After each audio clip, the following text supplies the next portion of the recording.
efek yang menurut gue paling membuat gue bersyukur gue udah mencobain vegan diet. Hai guys, aku Vivi, aku seorang non-vegan. Dan hari ini aku akan ngobrol-ngobrol dengan temanku Stephanie, seorang vegan. Halo. Dan hari ini kita akan mengupas tuntas tentang kehidupan seorang vegan ya. Gitu dari dan yang mau yang mau wawancara juga seorang non-vegan seperti gue nih. So obviously this is gonna be quite exciting discussion. Oke, mungkin Stephanie bisa perkenalan dulu ya ke teman-teman kita, nama lengkap, umur, jadi vegan udah berapa tahun. Oke, halo semuanya, kenalin nama aku Stephanie. I'm 26 years old and I've been vegan for the last 2 years. Jadi, Steph, lo udah vegan jadi selama 2 tahun. Ya. Apa yang membuat kamu kuat? Waduh, pertanyaannya agak sumpah ya. Sebenarnya awal aku jadi vegan tuh aku karena terinspirasi dari sebuah dokumenter sih.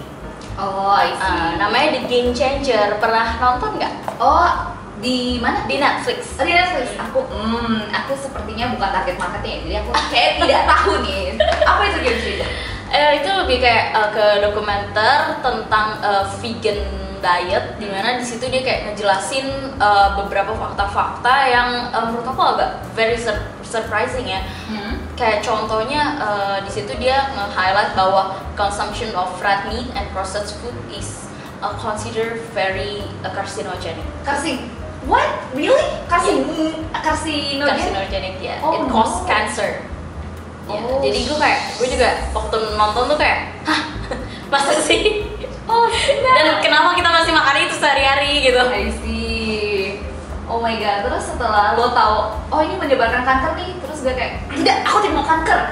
Pokoknya ya pertama kali ketika gue denger itu, gue coba cari tahu juga sendiri kan, kayak ya berbagai sumber lain lah. Gue mau mencoba keep it neutral dulu pertama kali, dan ternyata itu udah di classified carcinogenic oleh WHO juga. Ya, and by that time kebetulan juga kayak orang-orang terdekat gue, parentsnya mereka tuh ada yang kayak divonis cancer gitu. Dan kayak itu got me thinking gitu loh, kayak bener-bener emang harus kayak gini gitu ya hidup gitu. Terus gue juga gak cuma itu doang kan, maksudnya kayak even peers gue, orang-orang yang masih terbilang muda lah ya, kita kan 20-an, itu udah banyak yang kena kayak kolesterol lah, diabetes. Even gue sendiri waktu pertama kali kerja itu, tahun pertama mecek udah kena kolesterol gitu. Kayak, waduh, ini gimana gue makin tua nanti, masa gue makin penyakitan sih gitu. Nah kayak, makanya gue semakin mencari-cari tahu lebih dalam tentang veganism. Dan di situ dikasih tahu bahwa having a plant-based diet lifestyle itu benar-benar bisa reverse or prevent this kind of disease gitu. Jadi awalnya karena lo nonton itu ya tadi itu dokumenter, terus lo mengetahui bahwa ternyata makan makanan yang red meat terus yang processed food itu bisa berkontribusi untuk menyebabkan kanker gitu. Dan kebetulan orang-orang terdekat lo ada yang kena kanker, terus lo kebetulan ada kondisi kesehatan juga yang bikin lo semakin berpikir kayak gue nggak bisa hidup kayak gitu. Iya benar. Jadi lo memilih untuk vegan. Makanya. Oke, itu awal mulanya lo memilih vegan tuh gimana ya? Apakah lo nonton video YouTube gitu kayak how to be vegan gitu? Gimana? Kalau awal-awal gimana caranya? Film-film itu ngebantu banget kayak contohnya yang The Game Changer kayak gitu-gitu. Terus gue follow beberapa influencer sih, lebih kayak dia kehidupannya tuh kayak gini, makanannya tuh apa aja sih bisa digantinya gitu. Terus gue juga cari tahu di website ada nutritional facts, itu punyanya Dr. Michael Greger. Itu dia ngejelasin banyak banget, dia punya video yang free buat kita pelajarin lebih dalam tentang plant-based diet gitu. Dari YouTube everything on YouTube lah sekarang. Oh gitu. Jadi awal-awal belajar dari influencer, dari konten-konten yang ada. Iya. Lo baru mau ngerti, oke kayaknya I think I can do this. Iya, betul. Right. Oke, itu lo pas awal-awal vegan itu gimana tuh, Steph? Misalnya lo bener-bener setiap hari makannya udah plant-based diet, itu ada struggle-nya nggak sih, Steph, awal-awal lo di vegan? Kalau struggle ada sih pasti, especially kayak karena sekarang gue udah going into a new phase of life. I recently married this year. Congrats ya. Iya, thank you. Jadi kayak awal-awal 2020 gue kan masih kayak di rumah dimasakin sama nyokap gitu kan. Kayak kalau gue mau makannya apa, gue tinggal request aja sama nyokap gue kayak, "Ma, nih masakin ini dong, aku nggak mau daging," gitu kan.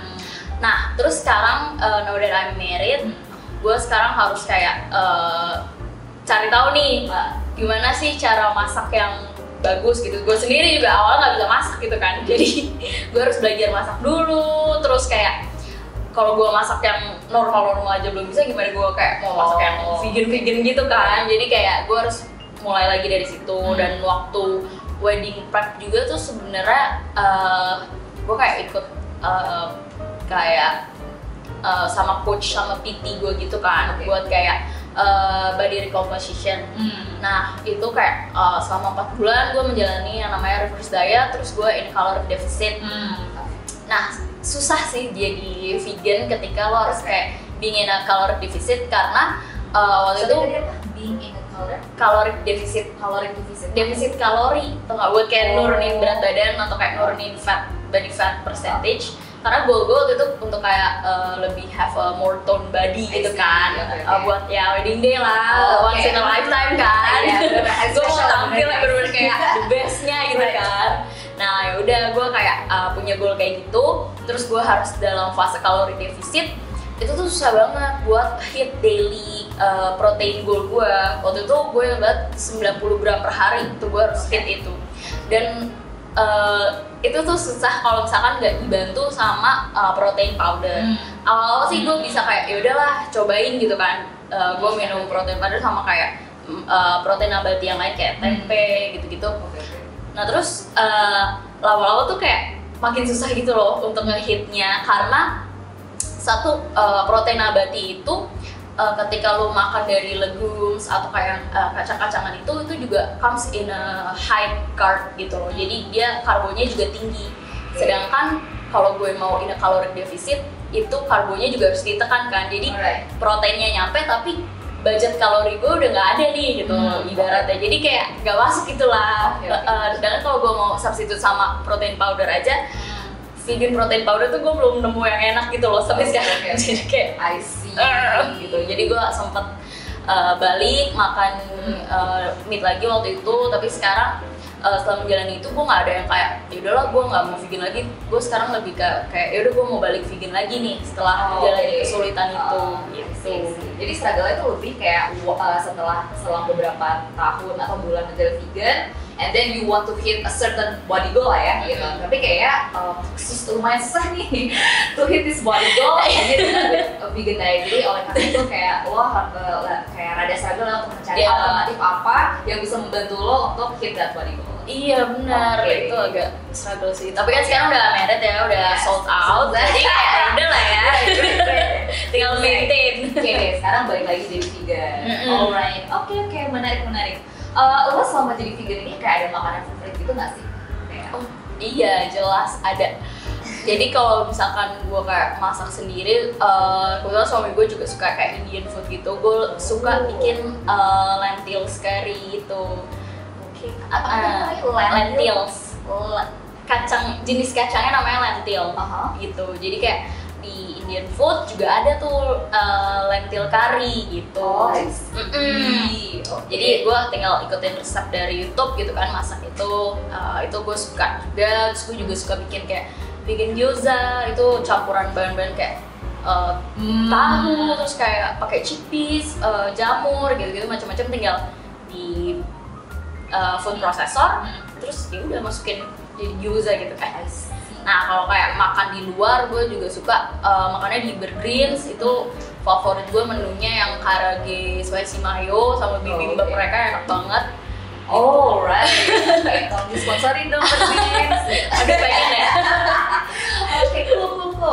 Oke, jadi tadi gue baru tahu tuh ada namanya vegan gyoza gitu. Jadi alright, that's cool. Tinggal isian aja lo ubah gitu kan. Kayak everything basically can be made into a vegan style sih ya. Iya.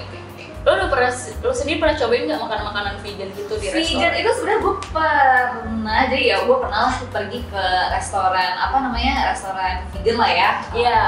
Aku tidak bisa sebut namanya. Oh, kenapa? Karena sponsor. Tidak sponsor. Benar-benar. Oke. Iya. Dan sebenarnya I have to say sebenarnya makanannya tuh kayak makanan biasa yang gue makan sehari-hari, enak-enak juga gitu. Kalau dibilang makanan vegan, makanan sehat itu rata-rata kurang enak, sebenarnya enggak juga gitu. Pas gue makan kayak yaudah makan-makan aja gitu. Apa lo makan apa waktu itu? Ingat ya? Loving Hut. Loving Hut. Iya, itu kan warteg yang spesialisasi makanan apa ya, vegan lah ya. Bahkan tuh daging-daging yang mereka sediakan itu juga sebenarnya itu adalah daging buatan kan. Iya. Actually meat gitu Pak. Dan bahkan kayak gue pernah sempat cobain juga gitu daging apa sih, iya salah satu gue lupa kayak sate ayam waktu itu pas gue makan. I can see ini sate ayam gitu, dan rasanya tuh kayak 11-12 gitu loh sama sate ayam biasanya. Jadi gue pikir I think that vegan diet is basically kayak in terms of rasa kayaknya nggak terlalu beda jauh ya sama makanan kita sehari-hari gitu. Jadi ya alright, I can see why people go vegan. Iya. Oke. Ya itu ya tadi kita sempat ngobrol-ngobrol tentang gue sendiri ya sebagai non vegan. Maaf, pengalamanku sebagai seorang vegan tidak banyak guys. Gak apa-apa loh, itu kayak curiosity dari ya yang lain gitu, kayak mau coba-coba makanan vegan itu juga berkontribusi terhadap kayak lingkungan juga sangat bagus, gitu. Karena kayak dengan lo nggak makan daging sama nggak makan kayak turunannya gitu, berarti lo nggak berkontribusi terhadap animal agriculture yang sebenarnya tuh bad for the environment gitu kan. Right. Oke. Although waktu itu gue mencoba vegan 3 hari doang sih. Oh iya, udah pernah coba. Iya, kayak gue coba gitu kayak gimana sih? Bagus. Kayak 3 hari waktu itu emang alasannya karena kesehatan juga sih waktu itu. Kesehatan dalam artian kayak bisa puji Tuhan gue nggak ada keadaan kesehatan yang bikin gue gue harus ubah diet gue nih kayak memaksa gitu ya. Puji Tuhan gue masih sehat, cuman kayak waktu itu kebetulan emang lifestyle gue lagi yang tidak sehat, jadi kayak makannya tuh bener-bener sembarangan lah gitu, kayak gorengan, minyak, ya whatnot. Dan waktu itu ini masih kuliah, jadi kayak kebetulan kayak stresnya tuh lagi banyak. Terus jadinya gue tuh kayak marah-marah terus gitu loh. Udah capek, hidupnya nggak sehat, terus marah-marah terus akhirnya ada kakak kelas yang bilang kayak, oh coba deh Vi, mungkin masalahnya diubah, lo coba aja go vegan gitu. Karena kemarin gue sempet coba tuh go vegan selama sebulan, dia bilang gitu. Yang si rekomendasi si kakak kelas gue itu gitu ya. Nah dia bilang katanya emang dia pernah stres juga lah karena kuliah, lifestyle juga nggak bagus, dia coba go vegan sebulan, terus dia bilang kayak selama sebulan itu bisa lah ada efeknya gitu loh ke moodnya dia. Yang awalnya frustasi, stres, mau marah-marah gitu ya. Ya karena dia makan vegan, dikurangin lah ya maksudnya dagingnya itu, dia moodnya jadi lebih netral gitu. Under stress tuh dia bisa lah nggak marah-marah gitu. Terus gue kayak, oh alright, let me try. 3 days. Terus gimana efek yang lu rasain selama 3 hari itu ada? Selama 3 hari itu sebenarnya untuk efek yang mood itu belum terasa ya ke gue waktu itu. Cuman kayak gue rasain adalah gue nggak capek. Gue nggak capek karena biasa kalau gue makan yang terlalu sembarangan aja, abis makan jadi ada rasa capek gitu. Kayak pernah nggak sih kayak itu nggak sih kayak malah lemas, terus kayak butuh kopi jadi jadi kayak lo ngantuk, lo kayak aduh gue bawaannya pengen duduk aja deh ini gitu gitu ya. Nah setelah gue makan yang vegan ini yang bersih ini kayak gue rasa oh ya gue nggak cepet ngantuk kayak fresh aja gitu. Gitu.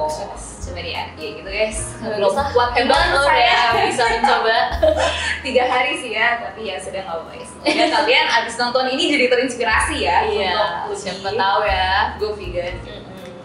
Terus setelah 2 tahun ini atau misalnya pas awal-awal vegan itu lo merasakan ada perubahan nggak? Misalnya kayak dampak positif apa yang lo rasakan setelah menjadi vegan? Ada banget. Ini efek yang menurut gue paling membuat gue bersyukur gue udah mencobain vegan diet. Karena biasanya sebelum gue cobain vegan ini, gue kalau misalkan mau datang period itu pasti sakitnya tuh banget sebelum hari pertama dan sampai hari pertama dan hari kedua biasanya. Kayak gue semingguan sebelum itu kayak sakit banget tuh, kayak gue pernah yang kayak nangis lah atau kayak guling-guling kasar tuh it doesn't go away. Itu sebuah keadaan yang lo udah lama. Gue udah lama merasakan itu gitu dan 1 month of being a vegan, tiba-tiba gue dapet itu kayak gak berasa apa-apa, kayak kok gue udah dapet tiba-tiba gitu, kayak nggak ada sakitnya sama sekali, dan kayak itu menurut gue tuh kayak magic ya. Tapi ternyata itu bisa didapetin ketika lo ngambil lifestyle ya, itu kan lifestyle choice kan, kayak gitu. Dan menurut orang-orang sebenarnya banyak kan orang-orang yang punya kayak sakit PMS itu, dan walaupun orang banyak punya itu, doesn't make it normal gitu. Lo seharusnya nggak sakit. Benar. Kalau mau PMS itu dan itu adalah sebuah berkah gitu ya. Gue seneng banget itu udah bener-bener completely gone. I see. Oke. Terus yang kedua, awal-awal gue jadi vegan juga itu berat badan turun ya. Karena at the same time ketika lo ganti makan lo jadi plant based, itu biasanya akan lebih bervolume dan lo akan lebih cepet kenyang gitu loh. Jadi lo secara nggak sadar you're in a caloric deficit state gitu loh, dan resultnya lo turun berat badan gitu. Dan kalau kemarin sih gue turun berat badannya nggak begitu banyak gitu ya, mungkin cuma 3 kiloan. Tapi orang-orang di sekitar gue tuh notice kayak, Steph lo kurusan ya gitu, lo diet apa sekarang kayak gitu-gitu. Padahal turun BB waktu itu bukan goal gue gitu kan, gue lebih ke kayak untuk kesehatan, tapi itu adalah bonus yang gue dapetin gitu. Gitu. Dan kayak overall I feel more healthy aja sih. Kayak dulu gue tuh kayak maybe 2 bulan 3 bulan sekali gue pasti flu, atau kayak gue sakit kepala tuh, migrain tuh sering banget. Tapi begitu gue adopt vegan diet itu kayak jarang banget gue jadi kayak flu lagi, atau kayak apa, migrain itu tuh kayak bener-bener jarang gitu. Jadi overall I feel healthier than before. So that's why I want to keep doing it gitu. Karena gue udah merasakan sendiri benefitnya. Oke. Wah, aku jadi intrigued ya, terdorong, tertarik ya. Iya, definisi bahagia orang kan beda-beda ya. Kayak mungkin menurut dia makan steak atau kayak bakso atau kayak daging seafood gitu, itu adalah definisi bahagianya mereka.